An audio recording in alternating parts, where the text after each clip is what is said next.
The world's eyes are understandably on Ukraine, and we turn now to a very special guest for that region, the career diplomat Marie Yovanovitch, who served in the State Department for over 3 decades. That means, of course, across presidents in both parties. President Obama first named her ambassador to Ukraine in 2016, where she remained in that post until President Trump ousted her in 2019. But it was after a sordid smear campaign led by Rudy Giuliani, who was asserting that she was a problem in protecting what was basically the integrity of U.S. foreign policy and not allowing a tit-for-tat, quid pro quo investigation of the Bidens. Trump also disparaged her in that infamous call with Zelenskyy, saying she was bad news and would go through some things, a dark warning about someone who was a servant, a public servant and his own employee. She was a star witness in Donald Trump's impeachment. I do not understand Mr. Giuliani's motives for attacking me, nor can I offer an opinion on whether he believed the allegations he spread about me. Clearly, no one at the State Department did. The State Department is being hollowed out from within at a competitive and complex time on the world stage. This is not a time to undercut our diplomats. Former U.S. Ambassador to Ukraine, Marie Yovanovitch, joins me now. She also has a book out, Lessons from the Edge. Thank you for being here. Thank you for having me. Absolutely. I've been reading what you have been writing and saying. One thing that jumps right out, because you know this region so well, this is your business, this is your expertise. You said that you would have expected this Russian military to be more, quote, competent in its opening invasion. Tell me about that and what you see here as its lackluster performance, even amidst, of course, some great tragedies. Yeah, so back when I was in government, we would always remind ourselves that the Russians aren't 10 feet tall, that, you know, this is, if it ever came to that, this is an adversary that that could be dealt with. And I think that's what we're seeing on the ground in Ukraine, somewhat. But it is somewhat surprising how lackluster the Russian military performance has been. I would have expected more from them. Why do you think they are struggling? Is it the endemic corruption and other issues across Russia writ large, which the military may not be exempt from? Is it the nature of this particular conflict, which relates to sort of the ephemeral issues, morale, and what they're being asked to do, including against some Russian-speaking individuals? Something else? What do you see as accounting for it? Well, I think it's all of the above. I mean, there is a Soviet/Russian model of war, and I think what we're seeing is that they have never fully modernized, never fully reformed. They don't have an NCO corps. And so you have generals in battle, apparently, who are being killed, and you have a military that is uninformed, unskilled, and not motivated, as you noted. So I think there's that combination. And then I think what we're also seeing is the effects of corrosive corruption over many decades, where you think the military supply chain is providing certain equipment, but it's actually going into the pockets of generals and others. And so all of that weakens the military effort. And then I think the Russian military and Vladimir Putin himself completely underestimated the Ukrainians. Their view is that Ukrainians don't exist as a people, that there is no right to a separate country. And I think they thought that they were going to be greeted as liberators, that it would be a fast, quick war, and it would be very positive for the Russians. And what they found is massive resistance. They found that the comedian that perhaps they have underestimated all along, and including when he became president, that he is a wartime president and is uniting the country and strengthening and inspiring the Ukrainian people and the world. So I think there are a number of miscalculations that the Russians made, and the last serious miscalculation is they underestimated the international will and resolve of the United States and the allies and partners that I think President Biden has done a great job of bringing together.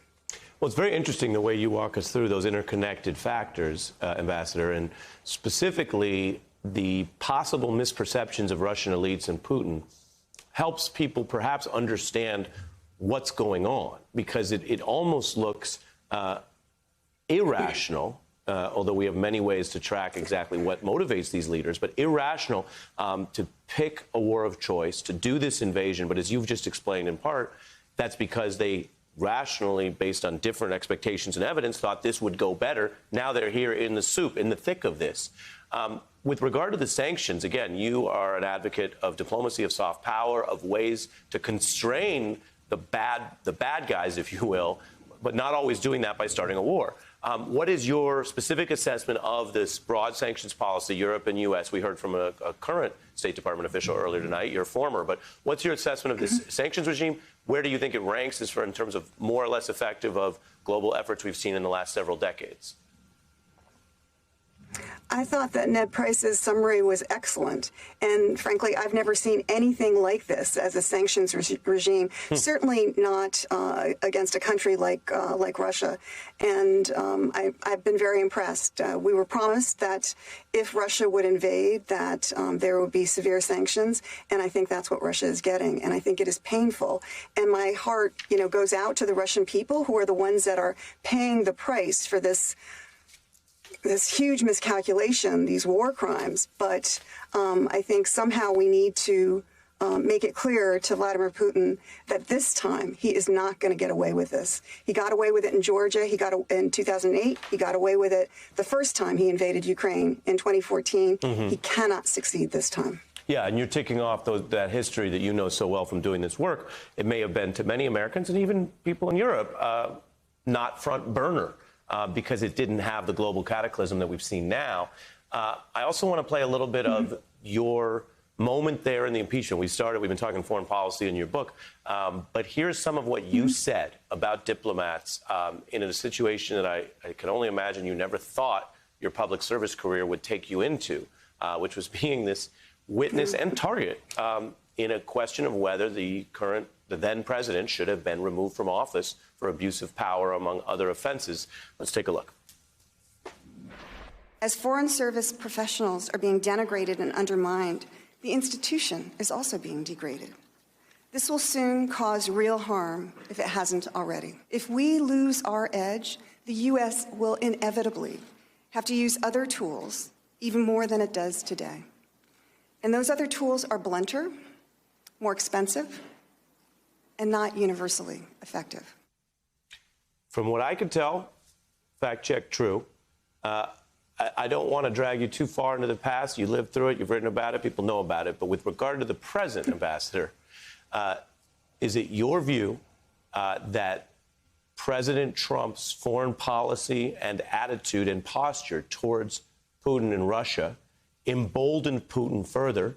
And given your extensive experience, how do you compare the current administration's Russia policy to Trump's?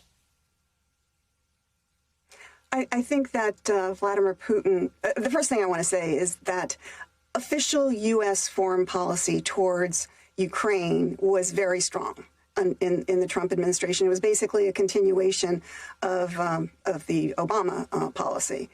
So it was strong. But it was clear that President Trump had his own personal views about Ukraine, and that became very public in the summer of 2019 with the release of the Perfect Call transcript, where he was using Ukraine as a pawn for his own personal and political gain. I think that sends a signal to autocrats like Putin that this is not a president who is working on behalf of the American people. This is a president who is using his office for personal gain. So one can make accommodations. And so, Putin got that message loud and clear.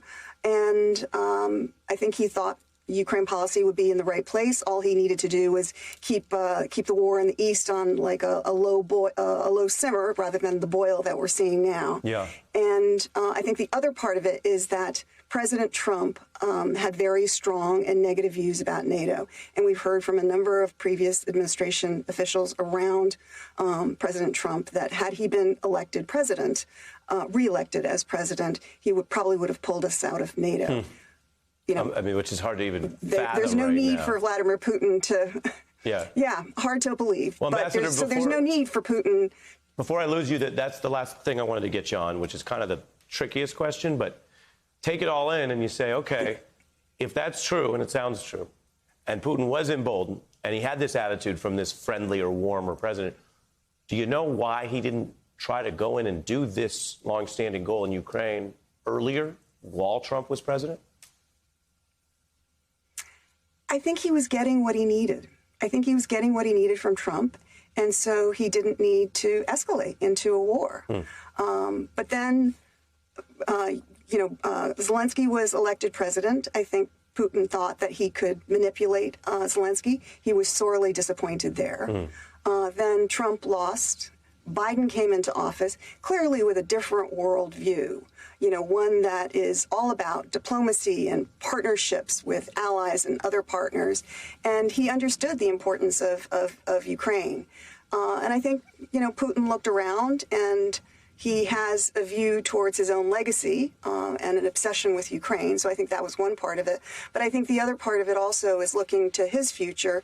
He was hoping to shore up his own popularity standings for the 2024 presidential elections. So I think there's a combination of many different things that are at work here.